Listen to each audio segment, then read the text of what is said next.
Kan gay.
السلام عليكم ورحمة الله وبركاته. إلى أشرف النبيين محمد رسول الله صلى الله عليه وسلم وآله وذريته وأزواجه وأهل بيته الكرام، وإلى أرواح إخوانه من الأنبياء والمرسلين والصحابة والتابعين والأولياء الصالحين والعلماء العاملين والملائكة المقربين والمجاهدين في سبيل رب العالمين، وإلى المصنفين المخلصين، ونخص خصوصا إلى سلطان الأولياء الشيخ عبد القادر الجيلاني والإمام أحمد الرفاعي الكبير، وسلسلة رجال الطريقة الرفاعية، وسلسلة رجال الطريقة القادرية، وسلسلة رجال الطريقة النكشبندية، وسلسلة رجال الطريقة العلوية، وإلى أرواح المسلمين والمسلمات والمؤمنين والمؤمنات من مشارق الأرض إلى مغاربها برها وبحرها، خصوصا آباءنا وأمهاتنا وأجدادنا وجداتنا ومشايخنا ومشايخ مشايخنا وأساتذتنا وأساتذة أساتذتنا، ونخص خصوصا إلى شيخ مشايخنا الشيخ عبد الله الهرري، الشيخ نزار حلبي، والشيخ محمد هاشم أشعري، الشيخ عبد الوهاب حسب الله، الشيخ بالصري شنصوري، والشيخ عبد العزيز مشهور، والشيخ عبد المهيمن نور، وسائر مشايخنا وأساتذتنا، وإلى مؤلف هذا الكتاب، وإلى من فتح ونشر الإسلام في هذه القرية، وإلى أولادنا وتلاميذنا وتلميذاتنا وجماعتنا، بنية أن يجعلهم الله الصالحين والصالحات، وبنية التوفيق والتيسير، وبنية قضاء جميع الحاجات والديون، وبنية الشفاء والنصر على الأعداء، وقبول الدعاء، ونيل كل سؤال، ورؤية الرسول، وشفاعة الرسول، ومرافقة الرسول في الآخرة، ولرضاء الله. الفاتحة. أعوذ بالله من الشيطان الرجيم. بسم الله الرحمن الرحيم. الحمد لله رب العالمين الرحمن الرحيم مالك يوم الدين، إياك نعبد وإياك نستعين، اهدنا الصراط المستقيم صراط الذين أنعمت عليهم غير المغضوب عليهم ولا الضالين.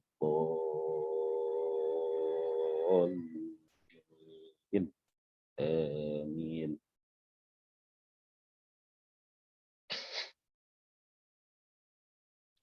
بسم الله الرحمن الرحيم. الحمد لله رب العالمين له النعمة وله الفضل وله الثناء الحسن، صلوات الله البر الرحيم والملائكة المقربين على سيدنا محمد الأمين وعلى آله وصحبه الطيبين الطاهرين. رب اشرح لي صدري ويسر لي أمري وثبتني على الإيمان. اللهم لا سهل إلا ما جعلته سهلا، وأنت يا حي يا قيوم تجعل الحزن إذا شئت سهلا. أما بعد، قال المؤلف رحمه الله تعالى ونفعنا به وبعلومه وأمدنا بأمداده وأفاض علينا من بركاته آمين. Halaman 42, soal jawab nomor 63. Kita ulang karena pertemuan sebelumnya tidak terekam ya. Kita ulang soal jawab nomor 63. Sebentar.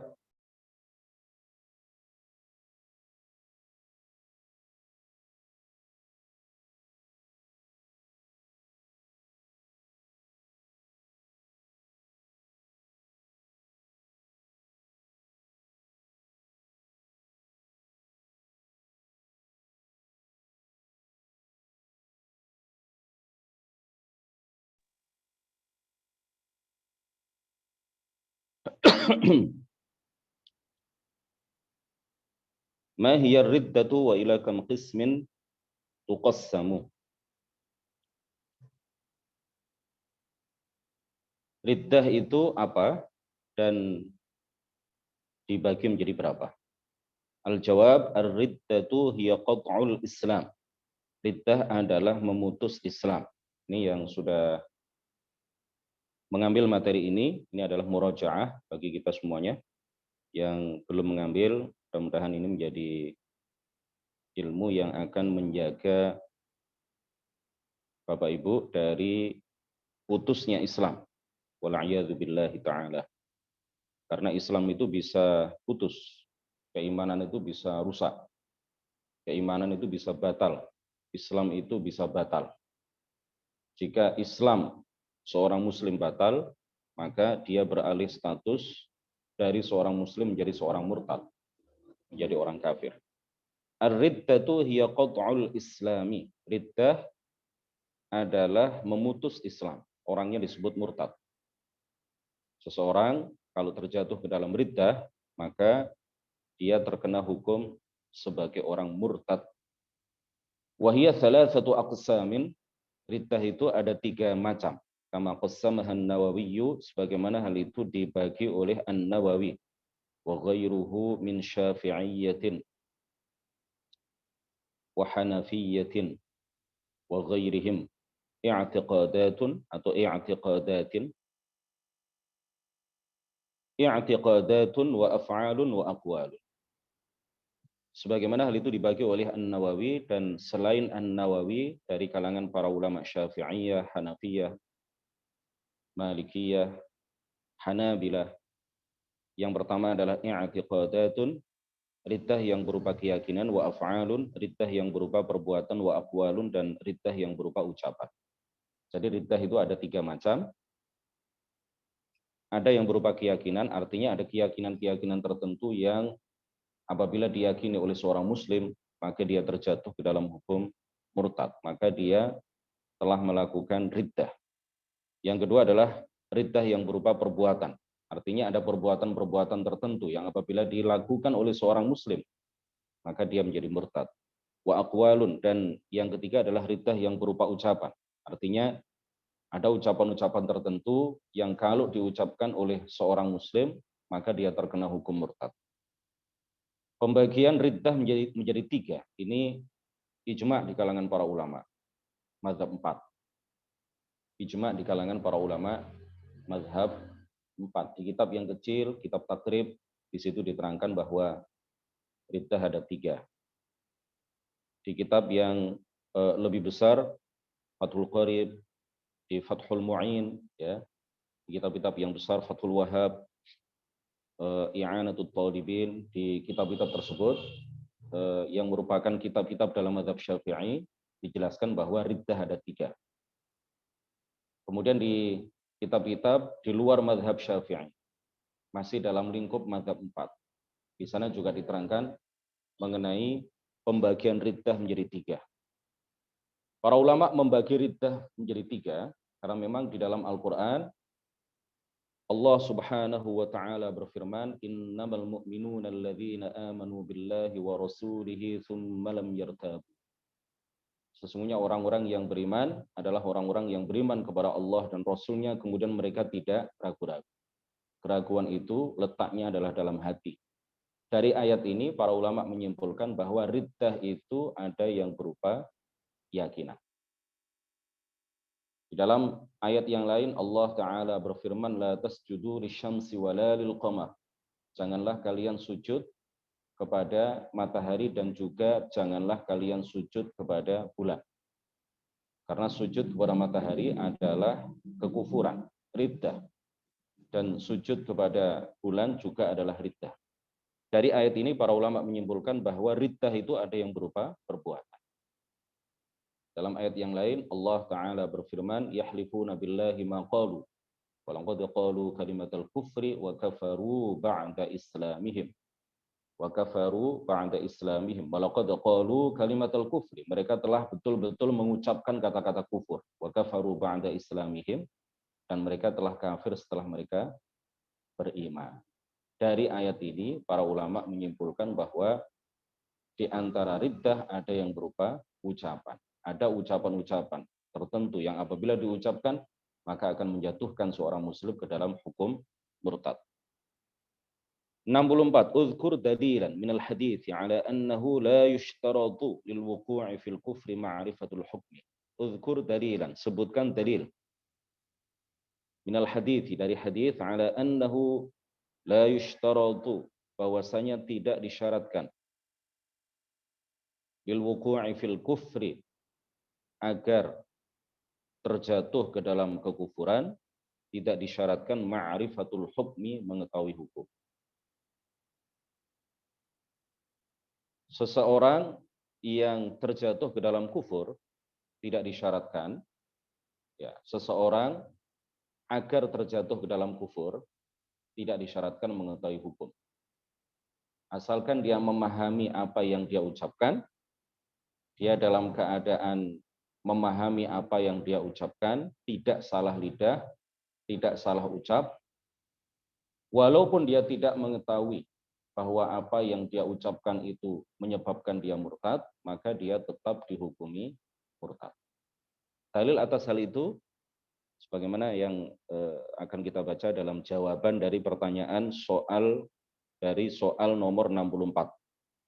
Al-jawab, qala Rasulullah sallallahu alaihi wasallam, innal 'abda, Rasulullah bersabda, innal 'abda, sungguh seorang hamba, la yatakallamu bil kalimati, akan mengatakan perkataan, la yara biha ba'sa, yang tidak dianggapnya berbahaya.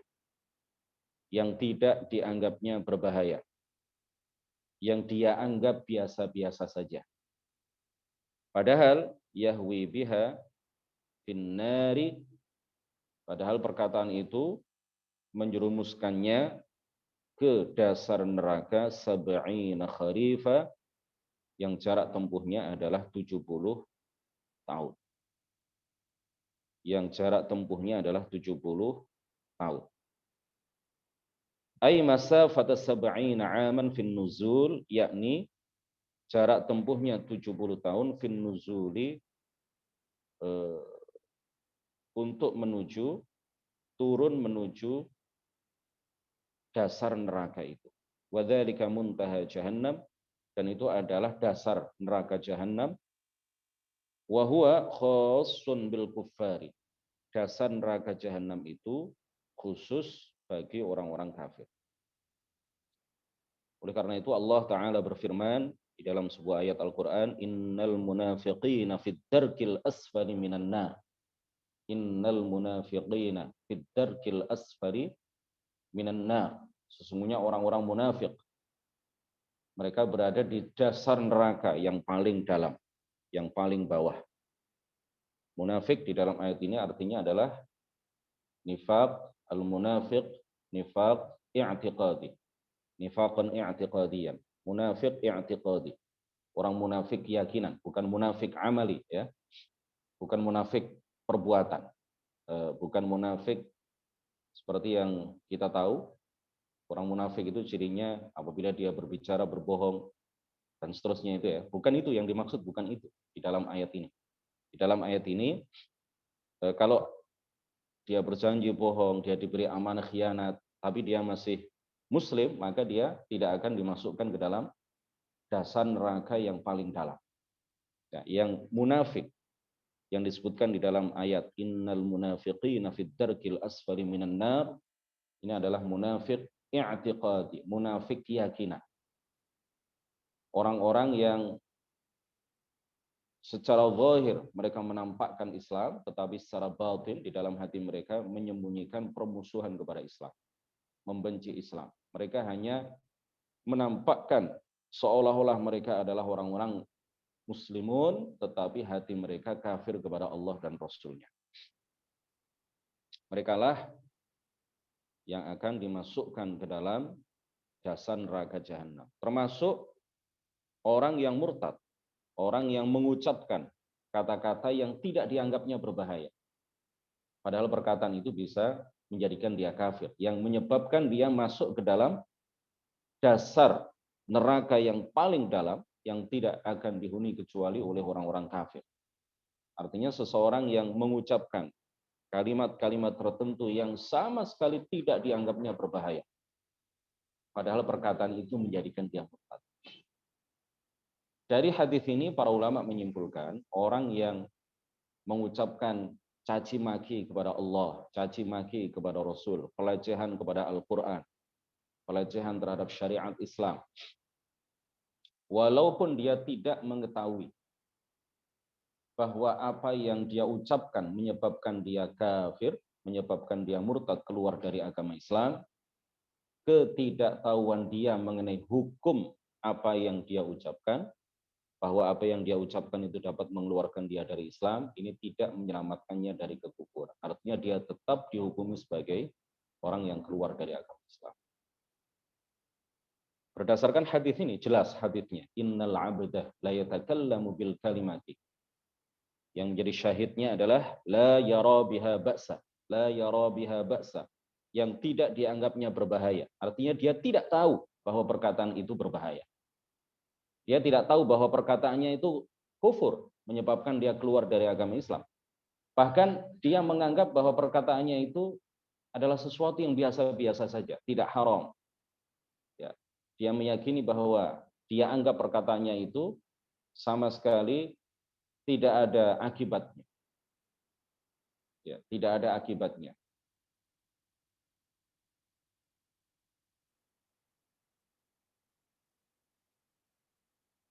Makanya di kitab Sulamut Taufik itu apa?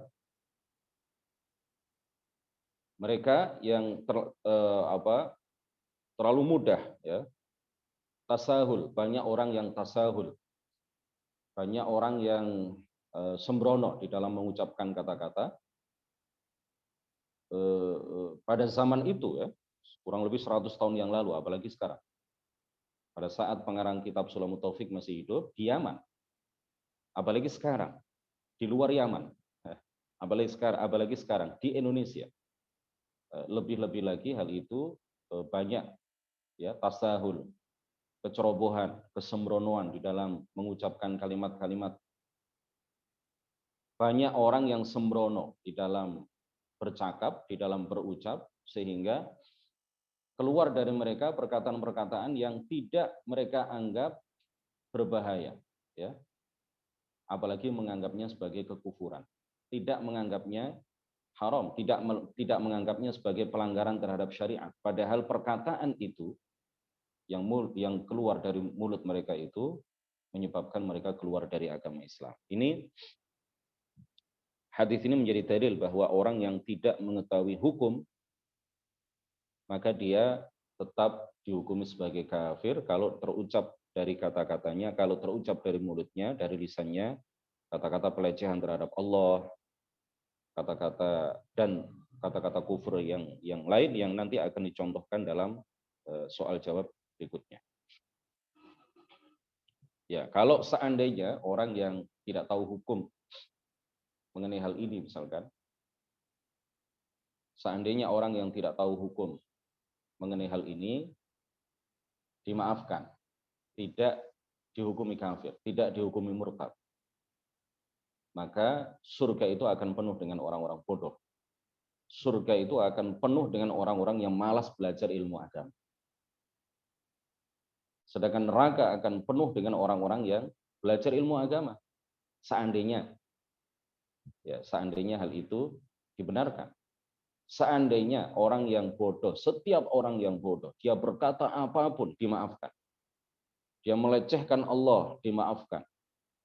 Tidak terkena hukum murtad. Dia melecehkan syariat, dia melecehkan ini, melecehkan itu, yang sebenarnya harus diagungkan. Melecehkan Allah, Rasul, malaikat, dan seterusnya.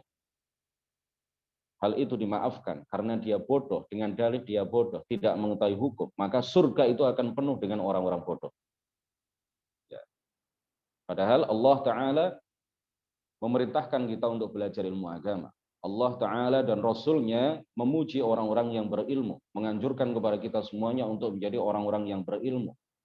Karena dengan ilmu kita bisa menjaga diri kita dari perbuatan-perbuatan kufur, ucapan-ucapan kufur, keyakinan-keyakinan kufur.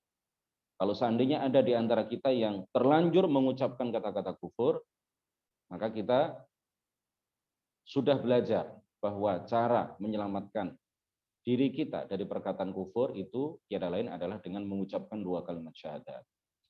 Nah, ini bedanya antara orang yang berilmu dengan orang yang tidak berilmu.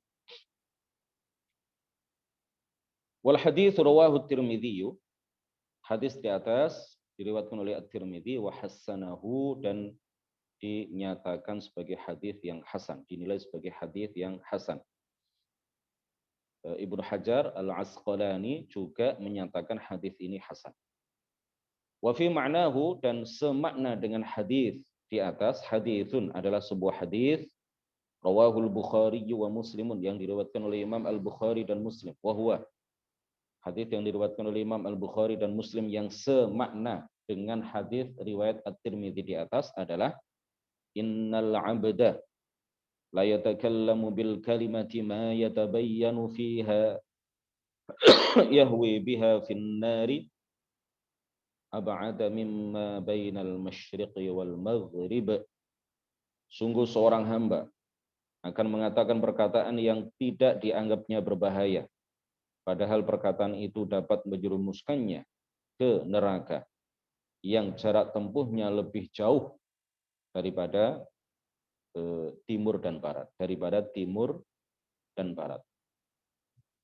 Qala al-Hafiz Ibnu Hajarin, seorang pakar hadis kenamaan Ibnu Hajar Al-Asqalani, ya, bukan Al-Haytami,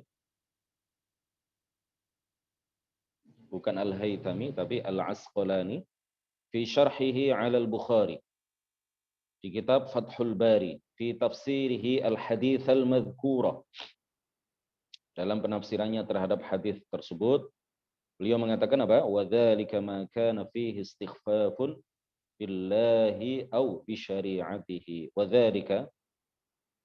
dzalika, dan hal itu, ucapan yang disebutkan di dalam hadis tadi adalah maka fihi istighfafun, adalah ucapan-ucapan yang di dalamnya terdapat pencaci makian atau pelecehan billahi, terhadap Allah, au bi syari'atihi, atau terhadap syariat Allah.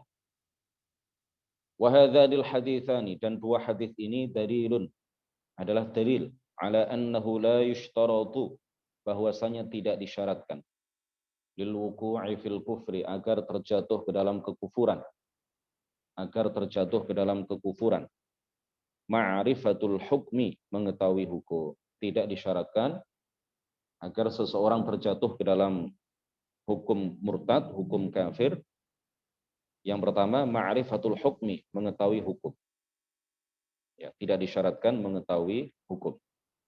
Walan, seperti yang kami jelaskan tadi. Walan syirahus sadri, dan tidak disyaratkan kelapangan dada. Yang dimaksud dada lapang atau kelapangan dada di sini adalah ridha terhadap kekufuran. Ya, tidak disyaratkan ridha terhadap kekufuran. Artinya seseorang yang mengucapkan kata-kata pelecehan terhadap syariat, caci makian terhadap malaikat, dengan tujuan-tujuan tertentu, misalkan ya guyon atau cari sensasi, walaupun hatinya tidak ridha dengan kata-kata kufur yang dia ucapkan secara lisan, maka dia tetap dihukumi keluar dari agama Islam. Wala i'tiqadu ma'na al-lafzi, dan juga tidak disyaratkan meyakini makna kata kufur yang dia ucapkan, kalimat kufur yang dia ucapkan. I'tiqadu ma'na al-lafzi di sini maksudnya adalah bermaksud, ya. Jadi kalau orang itu mengucapkan kata-kata kufur, meyakini kata-kata kufur, itu kan memang dia ada qasd ya, ada qasd, ada maksud menjadi orang kafir. Eh, ya, meyakini di sini maksudnya adalah ada qasd ya, ada kesengajaan meyakini atau dan mengucapkan kata-kata kufur itu, diyakini dan diucapkan secara lisan. Nah, ini bukan syarat ya, artinya seseorang yang mengucapkan kata-kata kufur karena bercanda, karena cari sensasi, karena macam-macam ya, ingin membuat kejutan, banyak orang misalkan mengatakan Tuhan ada tiga, yang mengatakan seperti itu secara lisan, hatinya sebenarnya tidak meyakini adanya tiga Tuhan ya, hatinya tidak meyakini apa yang dia ucapkan, walaupun hatinya tidak meyakini apa yang dia ucapkan, tapi karena sudah terucap kata-kata Tuhan ada tiga dalam lisannya, pada lisannya, maka dia dihukumi keluar dari agama Islam. Atau misalkan guyon, ketemu dengan temannya, kamu kok ganteng sekali ya, kamu itu anaknya Gusti Allah, kamu itu anaknya Allah misalkan, dia mengatakan seperti itu kepada temannya. Ya, guyon atau hanya ingin basa-basi misalkan, mengatakan seperti itu. Dan dia paham arti putra itu, dia paham. Arti anak itu dia paham. Ya, hatinya sebenarnya tidak meyakini bahwa Allah itu punya anak. Tapi karena sudah terucap kata-kata seperti itu, kata-kata yang menunjukkan kemustahilan bagi Allah Subhanahu wa taala, dan itu mendustakan Al-Qur'an, mendustakan hadis, mendustakan ijma', maka dia dihukumi keluar dari agama Islam. Kama yaqulu sahibu kitab fiqh sunnah, sebagaimana syarat-syarat tersebut dikatakan oleh pengarang kitab Fiqhus Sunnah, Sayyid Sabiq namanya. Ya, orang Mesir yang kemudian tinggal di Saudi, ya, yang kemudian tinggal di Mekah, menjadi dosen di salah satu perguruan tinggi di Mekah. Fa innahu ishtarata, maka Sayyid Sabiq yang merupakan pengarang kitab Fiqhus Sunnah, ishtarata dzalika, mensyaratkan hal itu, wa huwa syaratun fasidun, dan ini adalah syarat yang rusak. Ya, tidak ada di kitab-kitab para ulama. Jadi tiga hal tadi tidak disyaratkan agar seseorang terjatuh ke dalam kekufuran. Artinya walaupun seseorang itu tidak mengetahui hukum, tidak ridha dengan kekufuran, tidak meyakini kekufuran yang dia ucapkan secara lisan, kalau sudah terucap kata-kata kufur di lisannya, melalui lisannya, maka dia tetap dihukumi keluar dari agama Islam. Tiga hal ini bukan syarat.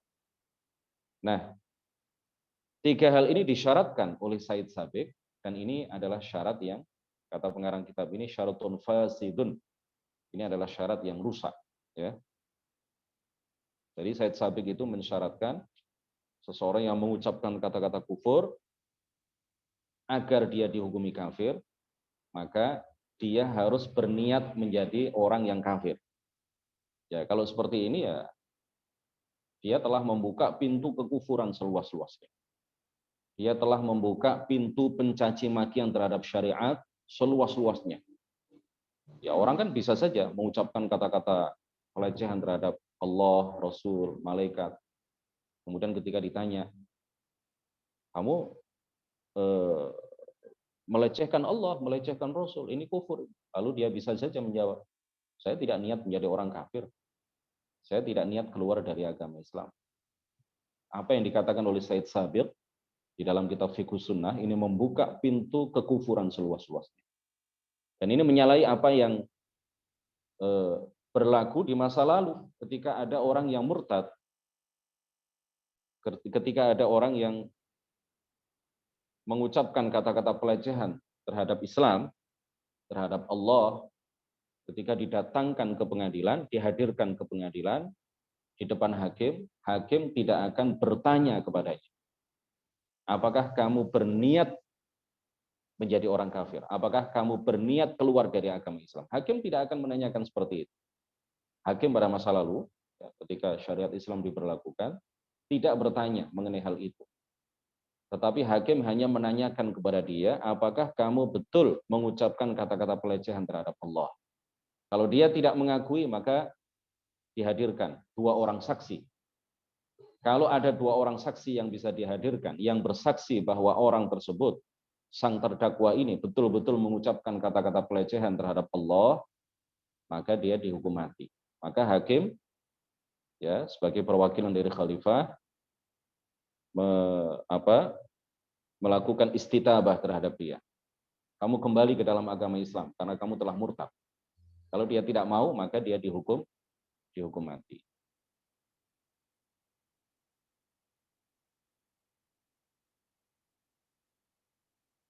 Ada pertanyaan?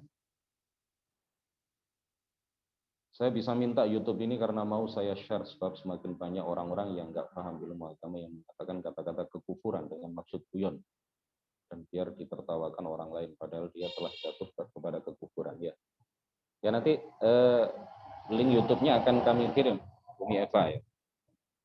Barakallahu fiik, ya. Semangat berdakwah. Bisa jadi link yang kita kirim ke orang tertentu akan menyelamatkannya dari kekufuran. Maka ini menjadi pahala yang agung bagi orang yang kirim link itu. Ya. Syekh itu kadang bercerita, ya. Beberapa masyayikh kita kadang mengatakan seperti ini.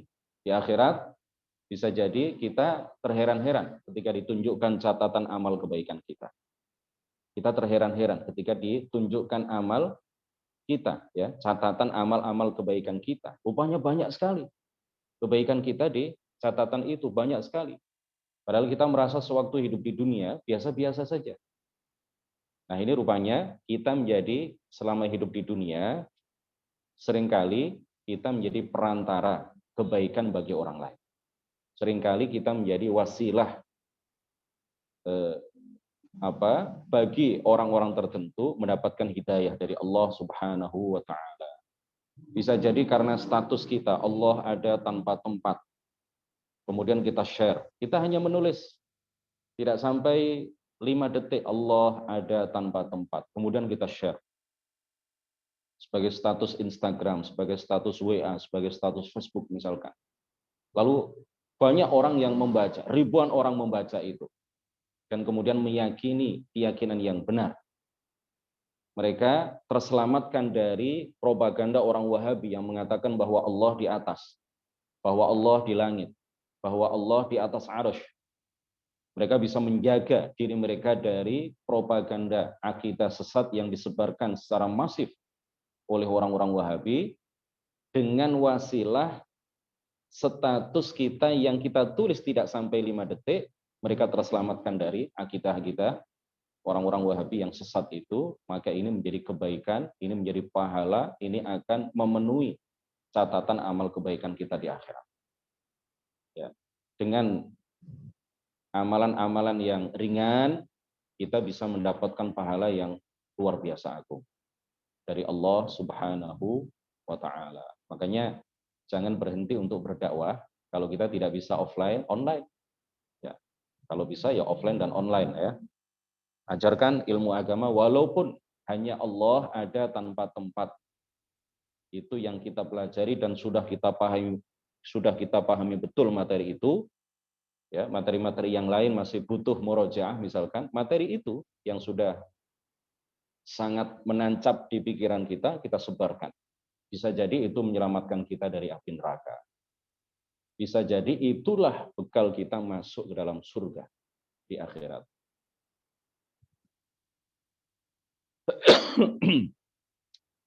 Satu soal jawab lagi, 65. Soal jawab 65, uzkur dalilan minal Qur'ani ala anna al-istighfafa billahi wa rasulihi kufrun.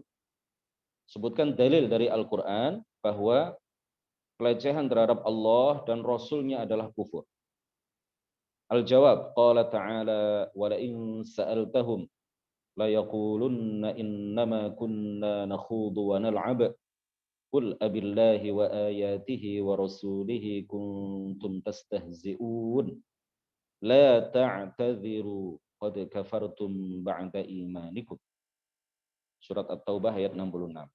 Dalil dari Al-Quran bahwa melecehkan Allah dan Rasulnya adalah kekufuran adalah firman Allah Subhanahu wa Ta'ala, yang maknanya jika engkau bertanya kepada mereka, mereka pasti akan menjawab, innama kunna nakhudu wa nal'ab. Kami ini tiada lain kecuali hanya bercanda dan bersenda gurau, bercanda dan bermain-main, berolok-olok. Qul, katakan wahai Muhammad, abillahi, apakah dengan Allah, wa ayatihi, dan ayat-ayatnya, wa rasulihi, dan rasulnya, kuntum tastahzi'un, kalian berolok-olok, kalian mengucapkan kata-kata pelecehan, la ta'tadiru, tidak ada maaf bagi kalian, tidak ada uzur bagi kalian. Artinya olok-olok kalian itu, senda gurau kalian itu tidak menyelamatkan kalian dari kekufuran. La ta'tadiru, tidak ada uzur bagi kalian. Walaupun kalian berolok-olok, walaupun kalian niatnya hanya main-main, walaupun kalian niatnya hanya bersenda gurau, hanya bercanda, hanya guyon, qad kafartum, kalian telah betul-betul kafir ba'da imanikum, setelah kalian beriman. Tegas Al-Quran menyatakan senda gurau itu tidak akan menyelamatkan seseorang dari kekufuran kalau sudah terucap kata-kata istighfaf billahi wa rasulih dan semacamnya. Kalau sudah terucap kata-kata pelecehan, pencaci makian, penghinaan, olok-olok kepada Allah dan Rasulnya, maka orang tersebut dihukumi sebagai orang yang keluar dari agama Islam. Satu lagi ya. 66, uzkur wahidan minal ulama'i, karena masih berkaitan ini. Uzkur wahidan minal ulama'i mimman naqalul ijma'a ala takfiri sabbillahi. Sebutkan, soal jawab nomor 66. Sebutkan satu saja dari para ulama mimman naqalul ijma'a, yang mengutip kesepakatan para ulama ala takfiri sabbillahi, atas pengkafiran orang yang mencaci maki Allah. Al-jawab, qala al-imam al-qadhi Iyadun al-Yahsubi. Qala al-imam al-qadhi Iyadun al-Yahsubi fi kitab asy-Syifa. Nama lengkapnya Asy-Syifa bi ta'rifi huquqil Mustafa. Beliau mengatakan, la khilafa anna sabballahi minal muslimina kafirun. La khilafa, tidak ada perbedaan pendapat. Anna sabballahi, bahwasanya pencaci maki Allah, bahwasanya orang yang mencaci maki Allah, minal muslimina, dari kalangan umat Islam, kafirun, kafir. Jelas ya. Ulama siapa saja yang mengutip ini sudah pernah kami bahas pada waktu kajian kitab Aqidatul Muslimin beberapa waktu yang lalu. Ini rekaman kajian ini diunggah di channel YouTube KBP, Kajian Bersanad Pilihan. Kalau di KBP cepat ya, ngunggahnya cepat. Karena saya lihat tidak diedit sama sekali, apa adanya, langsung diunggah gitu saja. Ya nggak apa-apa untuk murojaah ya, tapi mohon kalau ada kalau terucap kata-kata yang salah, misalkan ya salah ucap dari saya, tolong saya diingatkan, karena ini direkam ya. Kalau di channel saya sendiri biasanya saya edit dan agak lambat ya, karena perlu saya dengarkan lagi. Jadi seluruh kajian yang di Zoom ini semuanya diunggah di KBP, di channel YouTube KBP, Kajian Bersanad Pilihan, dan juga akan saya unggah ke channel YouTube saya Nur Rahmat Abu Nabil, tapi ya sekian hari atau sekian minggu berikutnya. Kalau di KBP lebih cepat. Yang kajian Aqidatul Muslimin, kitabnya sudah khatam, di KBP juga sudah diunggah semua video rekamannya, tetapi di channel saya sampai sekarang belum selesai pengunggahan itu. Masih materi keberapa itu ya, 40 sekian atau 50 sekian. 40 sekian, belum genap 50. Padahal materinya semuanya ada lebih dari 50. Dan sudah khatam kitabnya ya beberapa waktu yang lalu. Baik, apa yang kita kaji pada pagi hari ini mudah-mudahan menjadi ilmu yang bermanfaat dan mudah-mudahan kita semuanya diberi kekuatan untuk selalu menebar kebaikan, menyebarkan ilmu yang kita pelajari kepada sebanyak-banyaknya orang dan mudah-mudahan itu menjadi bekal bagi kita untuk meraih kebahagiaan sejati, kebahagiaan hakiki, kebahagiaan yang abadi di akhirat. Barakallahu fikum, subhanakallahumma wa bihamdik, asyhadu an la ilaha illa anta, astaghfiruka wa atubu ilaik. La ilaha illallah. Allahumma salli ala sayyidina Muhammad wa ala alihi wa sahbihi wa sallim. Rabbi ighfir li wa liwalidayya wa lil mu'minina wal mu'minat. Wassalamu alaikum warahmatullahi wabarakatuh.